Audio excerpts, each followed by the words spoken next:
It's December 16th, 2017. This video is just some thoughts that I have on Katelyn Nicole Davis. Now, Katelyn, to me, seems like an incredibly profound person. I can think of three mysteries that I can associate her with, and the first of that would be a mystery of her profound goodness. Now, the extent of her goodness is extraordinary, considering the extent of the abuse and the neglect out of which it arose. And Katelyn actually reminds me quite a bit of the great saints of the Catholic Church. Now, an example of one of those saints would be St. Maximilian Kolbe of Auschwitz, who was a 47-year-old priest in 1941. While in that camp, he asked that he be exchanged for a condemned prisoner who had a family. And while St. Maximilian was undergoing his death sentence, which was death by starvation, he didn't use the last 2 weeks of his life to become angry or vindictive. He used it to uplift the other condemned prisoners in his starvation cell, and he did that with nonstop prayer services and rosaries.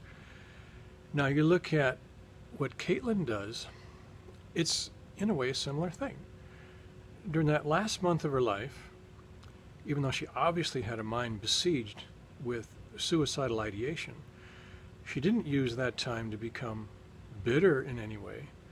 She used it to uplift others. So we see her in her live streams singing and dancing, entertaining us, making videos of great compassion.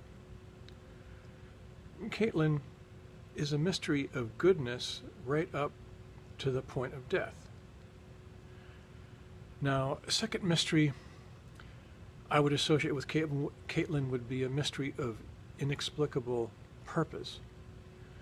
Because you look at her life, especially that last month of it, and it looks to me to be incredibly vicissitudic.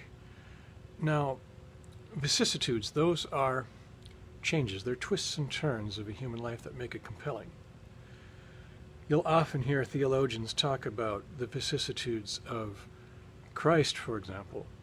And some of those would be his Annunciation, his birth, baptism, the temptation in the desert, his transfiguration, which was his high point. You have the betrayal by Judas, then his crucifixion, resurrection, and his ascension. Those are vicissitudes of Jesus.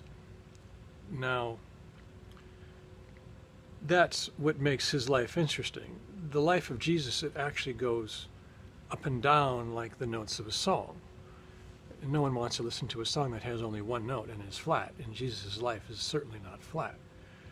The same thing happens with Katelyn Nicole Davis. Look at, for example, her first live streams. That's like a baptism into the world of social media. And it's followed by then a temptation where she immediately encounters all kinds of online trolls who want her to take her clothes off, and she resists that. Then there's like a transfiguration where she sings My Fall. She does 2 YouTube videos on December 6th and 7th. The Betrayal by Luke Callahan is there. She does spiritual teachings where she talks about the difference between inner beauty and outer beauty, and also how to give help to the victims of bullying. And that final terrible 38th live stream reminds me very much of a crucifixion. So Katelyn's life actually moves along like the notes of a song. It has pattern. Now, a third mystery of Katelyn that I would say relates to her is a mystery of blamelessness, despite the fact that she took her own life. And I would say she's blameless because she simply was not invincible. She was no Supergirl. I think that the last, not just month, but the last 8 years of her life, because she claimed she was first raped at the age of 4.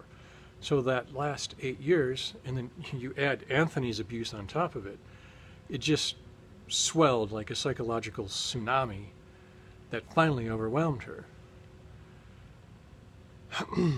You can see the psychological damage of Katelyn, both in her language and in the lyrics of her songs, and this is like new information to the world and something the world needs to pay attention to. So we see she has this horrible defenselessness against the judgment of others, and it's matched up with all of her bravery, courage, and compassion. And we see all of her strengths eroded from behind by the sexually abusive environment in which she was raised. So I would never blame Katelyn for her death. And I would say to those people that do, I tell them I could never do that. Katelyn, well, those people that do blame her for her own death, I'd say they accuse her of a crime of not being invincible or some kind of sin of being 12 years old and breakable. No, Katelyn is blameless. She is also a mystery upon a reality upon a mystery.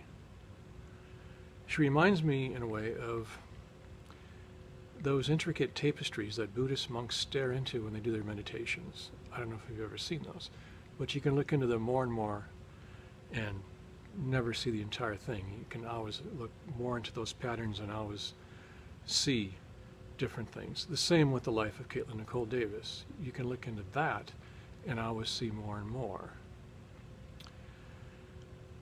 Katelyn is a person I think that the world should never, ever forget.